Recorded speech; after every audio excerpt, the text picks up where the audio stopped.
Nah ini ya, tinong. Nah benar kan ya, ini yang saya screenshot adalah bar pencarian di atas doang. Kalau yang tadi kan ini full.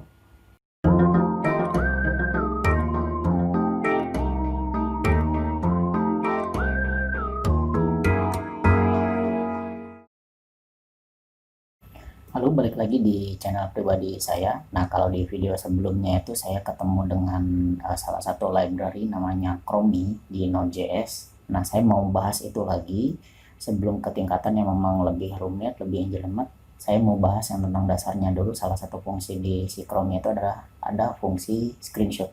Jadi si screenshotnya itu adalah kalau misalkan ini kita anggap sebagai halaman web, jadi nanti dia akan screenshot dari pojok ke pojok, kiri ke kanan, atau berdasarkan selector, atau berdasarkan elemen-elemen yang ada di halaman web tersebut, gitu ya.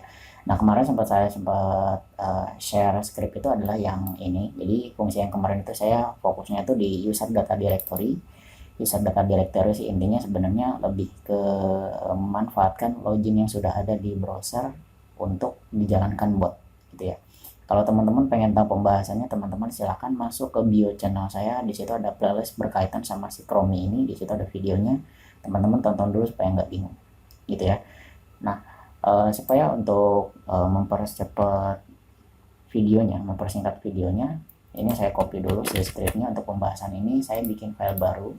File baru seperti biasa saya simpan. Langsung saya kasih nama. Di sini saya namanya screenshot.js. Ini ya. Nah, proses pembahasan kali ini karena memang kita mau bahas screenshot. Screenshot itu tidak bisa disandingkan dengan user data directory, ya. Jadi terkait sama ini, memang ini sudah ketentuannya di Chromie, atau memang saya nggak tahu sih ketentuan, atau memang ini sudah tidak bisa digunakan screenshotnya kalau berbarengan dengan ini. Yang pasti ini scriptnya itu saya hapus, gitu ya. Ini saya simpan sisakan seperti ini.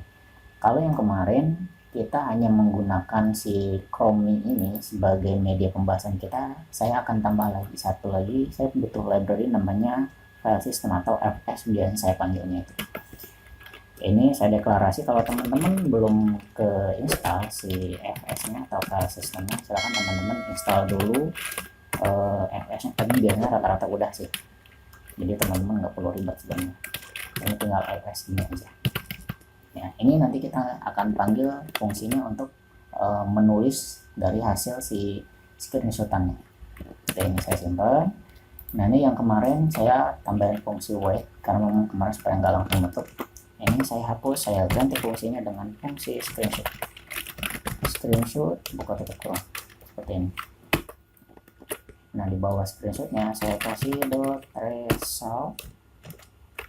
Dalam sini ini saya kasih tanda panah ini, terus buka kurung itu. Nah, ini kita pakai fungsi si fs nya kita panggil write file asynchron.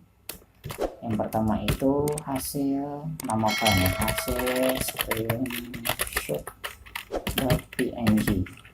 Nah, ini untuk pembalik nilainya. Di sini saya kasih nama nih, ini png, ini di sininya png. Nggak harus PNG sebenarnya di sini, tapi kalau untuk default gambarnya ekstensinya tuh PNG ya, gini.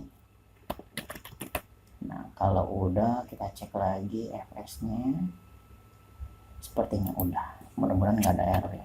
Nah, perbedaan kalau misalkan yang kemarin pakai user data directory, dia akan pakai browser existing yang ini. Tapi karena memang kita akan menggunakan si screenshot, jadi user data directory-nya nggak kita pakai, otomatis ini akan membuka window baru. Jadi nggak membuka si browser yang ini. Jadi dia buka browser baru tapi tetap Chrome, gitu ya. Saya coba saya jalankan seperti ini. Tinong, oh, lumayan lama membukanya. Nah, ini ya, bener ya. Ini saya Chrome-nya ada dua nih, 1, 2. Ini window baru.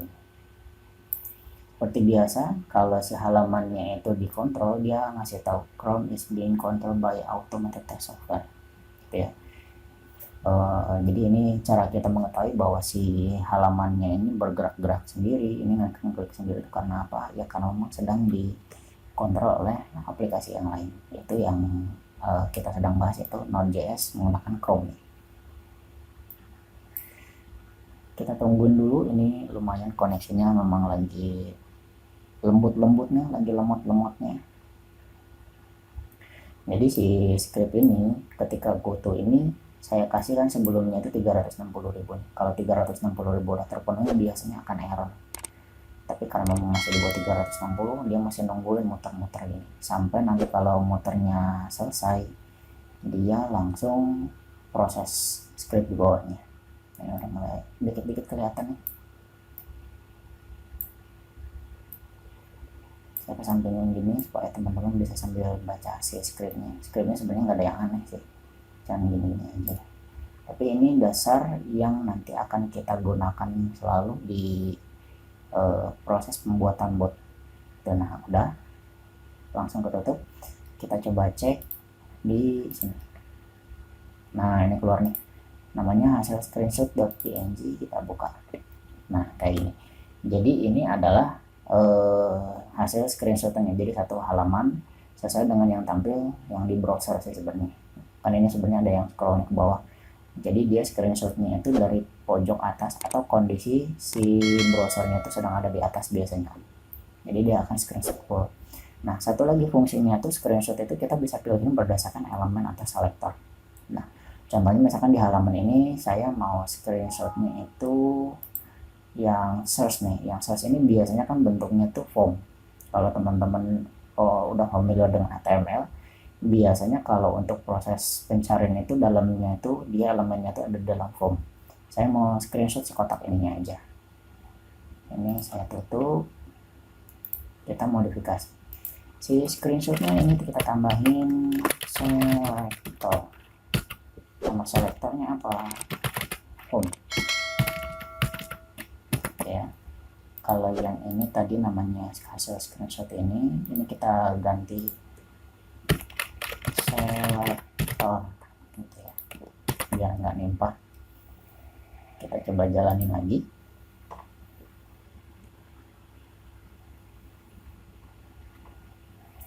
Dia pasti akan ngebuka window baru lagi persis kayak tadi. Ini saya geser ke sini dulu. Ini saya gedein ke sini. Ini ya. Seperti biasa loadingnya itu dia akan menunggu sampai dengan batas 360.000 yang kita setting. Jadi sebagai tips, kalau misalkan teman-teman memang ngerasa bahwa koneksinya itu agak lemot, bukan lemot, tapi lebih ke mengganggu aktivitas teman-teman ketika ngupload, ininya gedein aja nih, kayak saya 300 misalnya sih sebenarnya lebih gede lagi. Cuman kan memang keyboardnya saya lebih nyaman ngetik 360, ya udah 360.000 ini. Nah, ini udah mulai elemennya mulai kelihatan. Jadi yang akan kita targetkan itu adalah si source-nya ini. Ini biasanya bentuknya form.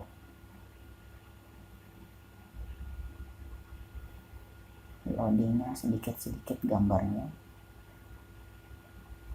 Nanti teman-teman nggak harus YouTube ya sebenarnya, screenshotnya bisa aja teman-teman beda-beda, tergantung dari kebutuhan teman-teman nantinya seperti apa. Tapi yang pasti proses screenshot ini teman-teman tetap perlu tahu, karena memang nanti pasti ada titik di mana teman-teman butuh proses screenshot ini.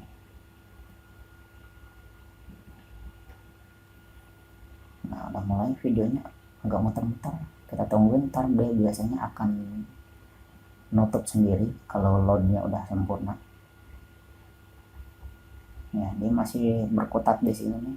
Saya loadnya itu masih di GoTo. Setelah GoTo harusnya screenshot dari sini ke sini. Ini nggak butuh waktu 1 detik, langsung coba ke bawah langsung nutup.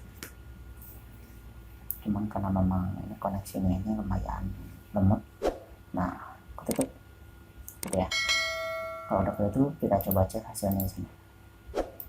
Nah, ini ya, tinong. Nah, benar kan ya, ini yang saya screenshot adalah bar pencarian di atas doang. Kalau yang tadi kan ini full nih target kita. Nanti teman-teman bisa sesuaikan. Kalau teman-teman pengen screenshot si judulnya doang nih yang ini, ya nanti teman-teman tinggal lihat aja di situ dia elemennya apa.